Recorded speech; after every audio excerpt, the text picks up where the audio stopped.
News Dhaka Bangladesh में पुरतशद्दुद मुजाहिरों का सिलसिला जारी। वजीर आजम शेख हसीना वाजिद दारुल हुकूमत ढाका छोड़ गई। जराए वजीर आजम हसीना वाजिद महफूज जगह मुंतकिल, जराए का दावा। चलते हैं आज की बड़ी खबर की जानिब। बांग्लादेश में पुरतशद्दुद मुजाहिरे, बांग्लादेशी वजीर आजम हसीना वाजिद ने इस्तीफा दे दिया और भारत रवाना हो गए। बांग्लादेश की फौज ने वजीर आजम हसीना वाजिद को मुस्तफ़ा होने के लिए 45 मिनट की डेडलाइन दी थी। हसीना वाजिद ने तकरीर रिकॉर्ड करने की कोशिश की मगर तकरीर कराने का मौका नहीं दिया गया। गैर मुल्की खबर एजेंसी बांग्लादेशी आर्मी चीफ का मुल्क में अबूरी हुकूमत बनाने का ऐलान।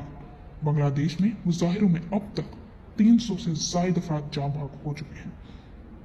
बांग्लादेश की वजीर आजम को डायरी तक साथ लेकर जाने की इजाजत न मिली। बांग्लादेशी आर्मी चीफ 3 बजे कौम से खिताब करेंगे। भारत और बरतानिया के पनाह देने से इनकार के बाद शेख हसीना वाजिद मशरकी यूरोप के मुल्क हंगरी जा सकती हैं।